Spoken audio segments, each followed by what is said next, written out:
நான் அடிச்சு சொல்றேன், என்னோட பெட்டரா இந்த பேங்கை யாராலும் அனலைஸ் பண்ண முடியாது. ஏன்னா இந்த பேங்க்ல நான் 2 வருஷம் குப்பை கொட்டிருக்கேன். எஸ், இந்த பேங்க்ல ஒரு எம்ப்ளாயியா வேலை பார்த்திருக்கேன்.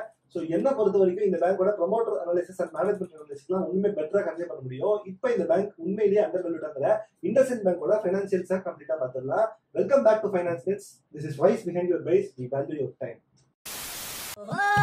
நம்ம ஊரே செமஜோரே சுத்தி பாரு சுத்தி பாரு இது நம்ம சென்னை தாயா. இப்போ நம்ம பேலன்ஸ் ஷீட் குள்ள போயிடலாம். IndusInd பேங்கோட மார்க்கெட் கேப் குள்ள போனோம் அப்படின்னா 1,08,000 crores இருக்கு. Obviously one of the large cap bank தான் இவங்க. சோ இவங்க இந்தியாவோட ஒன் ஆஃப் த பிரைமரி பேங்கா இருக்கிறதுனால நிஃப்டில ஒரு மெம்பரா தான் இருக்காங்க. பேங்க் நிஃப்டில ஒரு இம்பார்ட்டன்ட் மெம்பரா இருக்காங்க. இவங்களுடைய கரண்ட் பிரைஸ் இப்ப 1389 இருக்கு. And stock price to equity ratio பாத்தீங்க அப்படின்னா 12 இருக்கு. பட் ஒரு பேங்க்கு நீங்க பிரைஸ் டு ஈக்விட்டி ரேஷியோ பார்க்கணுங்கிற அவசியம் இல்லை. ஏன்னா இவங்க ஒரு ஃபைனான்ஸ் கம்பெனி. சோ நம்ம இங்க புக் வேல்யூ பார்த்தோம் அப்படின்னா 8.7 இருக்கு. அதாவது பிரைஸ் டு புக் 1.72. இது ஆப்வியஸா அண்டர் வேல்யூ சொல்ல முடியாது. 1க்கு கீழே இருந்தாலும் நான் அண்டர் வேல்யூ சொல்லுவேன். பட் 2க்கு மேல போகல. சோ அதனால இவங்க ஒரு ஃபேர் வேல்யூ அப்படிங்கிற ரேஞ்சில் தான் நான் பாக்குறேன். இதே இவங்களுடைய காம்படிட்டர்ஸோட கம்பேர் பண்ணும்போது இன்னும் பெட்டர் ஆங்கிள் நமக்கு கிடைக்கும். அதுக்கு முன்னாடி return on capital employed 7.93 and return on equity 5.2 இருக்கு. அண்ட் ரிட்டர்ன் ஆன் ஈக்விட்டி 15.2 இருக்கு. இது ரெண்டுமே ரீசனபிளான ரேட்ஸ்ல இருக்கு.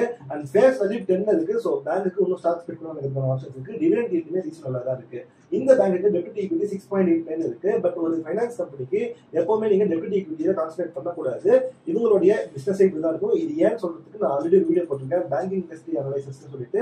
அந்த இண்டஸ்ட்ரியோட அனலைசிஸ் வீடியோ மேல கார்டா செக் பண்ணி பாருங்க. அங்க உங்களுக்கு கிளியர் பிக்சர் கிடைக்கும். சோ முதல்ல இந்த பேங்கோட பிரைஸ் சார்ட்ஸ்ல போனோம் அப்படின்னா இவங்க கோவிட் டைம்ல அரௌண்ட் அபவுட் 1,400 rupees இருந்து கீழே 1,100 rupees வரைக்கும் வந்திருக்காங்க. சோ இப்ப இந்த பேங்கோட பிரைஸ் சார்ட்ல போனோம் அப்படின்னா இந்த பேங்க் கொரோனா டைம்ல 1,400 rupees இருந்து 395 வரைக்கும் கீழே வந்திருக்காங்க. அதுக்கு மேலேயுமே கீழே போயிருக்காங்க. பட் இப்ப அந்த பிரைசஸ் எல்லாமே மேலே ஏறி 1,388 வந்துருச்சு. இதுக்கு காரணம் இந்த பேங்கை HDFC பேங்க் முழுசா அக்வைர் பண்ணிட போறாங்க அப்படிங்கிற ஒரு ரூமர் சுத்திட்டு இருந்துச்சு. அந்த கொரோனா டைம்ல பயங்கரமா இந்த பேங்க் ஃபால் ஆச்சு. சோ பிரைஸ் ஏறின அளவுக்கு இந்த பேங்கோட மத்த பினான்சியல்ஸ் ஏறி இருக்கா அப்படிங்கறத செக் பண்ணோம் அப்படின்னா கொரோனா டைம்ல இந்த பேங்கோட PE ரேஷியோ 6.3 இருக்கு. அங்க இருந்து இவங்களுடைய PE ரேஷியோ இப்ப 11.7 தான் வந்திருக்கு. ஸோ PE ரேஷியோல பெரிய மாற்றங்கள் இல்லை. அண்ட் இப்ப இவங்களுடைய பிரைஸ் டு புக்கோட சார்ட்டை நம்ம பார்த்துட்டு இருக்கோம். இங்க பாத்தீங்கன்னா பிரைஸ் டு புக் இவங்க கொரோனாவுக்கு முன்னாடி 3.4 வந்துட்டாங்க. ஆப்வியஸா கொரோனாக்கு முன்னாடி இவங்க ஓவர் வேல்யூவேஷன்ல இருக்காங்கிறது தெரியுது. பட் கொரோனால இருந்து இப்போ வரைக்கும் பிரைஸ் டு புக் வேல்யூ பெருசா ஏறல. ஏன்னா இன்னுமே 1.7 புக் வேல்யூ தான் இருக்காங்க. அதாவது கோவிட்க்கு அப்புறம் இந்த பேங்கோட பிரைஸ் ஏறிடுச்சு. பட் அந்த பிரைஸ் ஏறின அளவுக்கு புக் வேல்யூ ஏறல. That means it's not still overvalued அப்படிங்கிறது நமக்கு கிளியராகவே தெரியுது. இதை நம்ம கன்ஃபார்ம் பண்ற விதமா இவங்களுடைய காம்படிட்டர்ஸோட கம்பேர் பண்ணி பார்த்தோம் அப்படின்னா PE படி பார்த்தோம் அப்படின்னா HDFC bank 18, ICICI 18, Kotak Mahindra 19, Axis 13 and IndusInd bank 12.04 தான் இருக்காங்க. ஆப்வியஸா compare to all the competitors இவங்க கம்மியான ரேட்ஸ் தான் இருக்காங்க. அண்ட் இந்த பேங்கை நம்ம மெயினா பிரைஸ் டு புக் வேல்யூ தான் கன்சிடர் பண்ணணும். அதுல HDFC பேங்க் 2.70, ICICI பேங்க் 3.30 வரைக்கும் போயிட்டாங்க. Kotak Mahindra 2.78 and axis bank 2.29 எல்லாமே 2 மேல தான் இருக்காங்க.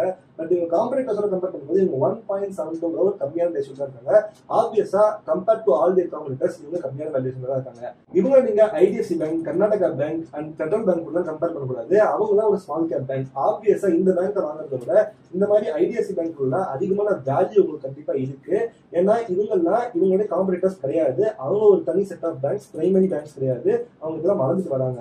இவங்க ஒரு பிரைமரி பேங்க். ஸோ பிரைமரி பேங்க்ல இவங்க தான் அண்டர் வேல்யூ தெரியாங்க. But compare to other banks இவங்க அண்டர் வேல்யூ கிடையாது. ஸோ அதனால ஒரு ஃபேர் வேல்யூஷனா தான் எனக்கு தோணுது. இப்போ இவங்களோட குவார்டர்லி ரிசல்ட்ஸை பார்த்தோம் அப்படின்னா ரெவன்யூ 7,500 இருந்து இப்போ 12,000 வரைக்கும் போயிருக்கு. இதுக்கு ரெவன்யூ குறையவே இல்லை, ஏறிக்கிட்டே தான் போயிருக்கு. இது ரொம்ப நல்ல விஷயம். எக்ஸ்பென்சஸ் அந்த அதை செக் பண்ணீங்கன்னா 4,000 இருந்து இப்போ வரைக்கும் அப்படியே மெயின்டைன் தான் இருக்காங்க. ரொம்ப ஸ்லோவா தான் இருக்கு. அதாவது இந்த பேங்கோட இன்கம் டிராஸ்டிக்கா வந்தாலும் எக்ஸ்பென்சஸ் பாத்தீங்கன்னா ஸ்லோவா தான் இருக்கு. ஸோ இது ரொம்பவே நல்ல விஷயம். பேங்கோட ஆபரேட்டிங் ப்ராஃபிட் அதிகமாகிருக்கு. இப்பதான் இந்த பேங்கோட ஃபாலுக்கான முக்கியமான காரணம் என்னங்க நான் கண்டுபிடிச்சேன். அது என்னன்னு பாத்தீங்கன்னா இந்த பேங்கோட ஏர்னிங்ஸ் பெர் ஷேர் பாத்தீங்கன்னா டிராஸ்டிக்கா இருக்கு. பட் கிராஸ் NPA பாத்தீங்கன்னா 2.88, 2.77 சொல்லிட்டு கம்ப்ளீட்டா ஒரு ஹையர் சைடு தான் இருக்கு. இப்போ கூட 2.02% இருக்கு. அதாவது கிராஸ் என்பிஏ அதிகமா இருக்கு. ஒரு பேங்க்கு எவ்வளவு என்பிஏ கம்மியா இருக்கோ அவ்வளவு நல்லது. என்பிஏ அதிகமாச்சு அப்படின்னா அந்த பேங்கோட ஃபால்ங்கிறது முக்கியமான ரீசனா இருக்கும். இந்த பேங்கோட என்பிஏ எப்பவுமே கிராஸ் என்பிஏ அதிகமா இருக்கிறதுனால இவங்க ஒரு 52 வீக் லோவை இப்ப ஹிட் பண்ணிருக்காங்க. இது இந்த பேங்கோட ஃபாலுக்கான முக்கியமான காரணமா இருக்கு. பட் கான்ட்ராஸ்டிங்கா என்னன்னு பாத்தீங்கன்னா நெட் என்பிஏ பாத்தீங்கன்னா ரொம்பவே கம்மியா இருக்கு. ஸோ கிராஸ் என்பிஏ 2.18 இருந்தப்ப நெட் என்பிஏ வெறும் 0.84 தான் இருக்கு. அண்ட் இப்ப கரண்ட் டைம்ல 2.02ங்கிற கிராஸ் என்பிஏ இருந்தாலும் நெட் என்பிஏ 0.60 தான் இருக்கு. இதுக்கான மீனிங் என்னன்னு பாத்தீங்கன்னா இவங்களுக்கு ஆக்சுவலா அதிகமா பேட் டெட்ஸ் வந்துருச்சு. பட் அந்த பேட் டெட்ஸ் இவங்க கரெக்டா மெயின்டைன் பண்ணிருக்காங்க. அந்த பேட் டெட்ஸை குறைச்சு இவங்க லாஸஸை குறைச்சிருக்காங்க. இது ரொம்பவே நல்ல விஷயம். கரண்ட் டைம்ல மார்க்கெட் இந்த ஜிஎன்பிஏ பார்த்து தான் இந்த பேங்க் அடிச்சுட்டு இருக்காங்க. பட் நெட் என்பிஏனால கொஞ்சம் கொஞ்சமா இந்த ஜிஎன்பிஏ குறையும். அது குறையும் போது இந்த பேங்க்கு ஒரு நல்ல ஃபியூச்சர் இருக்கிறது நமக்கு கிளியராகவே தெரியுது. அடுத்தது இவங்களுடைய compounded sales growth 19%, compounded profit growth 20%, stock price CAGR 9%, and return on equity 13% இருக்கு. இதை நம்ம பெருசா கன்சிடர் பண்ண முடியாது. ஏன்னா மோஸ்ட் பேங்க்ஸ்ல பாத்தீங்கன்னா ஆர்பிஐ சொல்ற இன்ட்ரெஸ்ட் ரேட்ல தான் கடன் தர முடியும். ஸோ அந்த காரணத்தினால இதை நான் பெருசா கன்சிடர் பண்ணிக்கல. இப்போ நம்ம இந்த கம்பெனியோட ஷேர் ஹோல்டிங் பேட்டர்னுக்குள்ள வந்தோம் அப்படின்னா ப்ரொமோட்டர்ஸ் கையில 16.38 இருக்கு. இது ரொம்ப கம்மியா இருக்கே அப்படின்னு வச்சீங்கன்னா நோ, ஒரு பேங்க்குக்கு 10% மேல ப்ரொமோட்டர்ஸ் கையில ஹோல்டிங் இருக்கக்கூடாதுங்கிறது தான் ஆர்பிஐ ரூல்ஸ். ஸோ இவங்க வந்து ஒரு ஸ்பெஷல் வேவர் வாங்கியிருக்காங்க. அதெல்லாம் என்னங்கிறத நம்ம அடுத்த வீடியோல promoter analysis and company history வீடியோல பிசினஸ் மாடலோட சேர்த்து பார்க்கலாம். பட் இவங்களுடைய ஷேர் ஹோல்டிங் பேட்டர்ன் மற்ற பேங்க்ஸோட பெட்டராகவே இருக்கு. எஃப்ஐஐ கிட்ட பாத்தீங்கன்னா 38% இருக்கு. இது ரொம்பவே நல்ல விஷயம். ஸோ ஃபாரின் இன்வெஸ்டர்ஸ்க்கு இந்த பேங்க் மேல நல்ல நம்பிக்கை இருக்கு. டிஐஐ கிட்ட பாத்தீங்கன்னா 29% இருக்கு. ஸோ டிஐயுமே இந்த பேங்க் மேல நம்பிக்கை வச்சிருக்காங்க. கவர்மெண்ட் கிட்டயுமே ஆக்சுவலா 2021 டைம்ல தான் கவர்மெண்ட் கிட்ட 0 ஹோல்டிங்ஸ் இருந்துச்சு. இப்ப ரீசென்ட் டைம்ஸ்ல இவங்க அவங்களுடைய ஸ்டேக்கை கவர்மெண்ட்டுமே வாங்கியிருக்காங்கிறது ரொம்ப நல்ல விஷயம் நான் பாக்குறேன். பப்ளிக் கிட்ட 15% ஹோல்டிங்ஸ் இருக்கு. இது எல்லாமே நாமினலா தான் இருக்கு. நான் ஆல்ரெடி சொன்ன மாதிரி கிராஸ் என்பிஏ பர்சன்டேஜ் பாத்தீங்கன்னா HDFC bank, ICICI, Kotak Mahindra check பண்ணி பார்த்தேன். எல்லாத்துக்குமே 1.5, 1.9 வரைக்கும் தான் இருக்கு. நான் அதான் திருப்பி அகைன் சொல்றேன். 2.2க்கு மேல இந்த பேங்கோட ஜிஎன்பிஏ இருக்கிறதா இந்த பேங்க்கான முக்கியமான ஃபாலுங்கிறத நான் கண்டுபிடிச்சிருக்கேன்.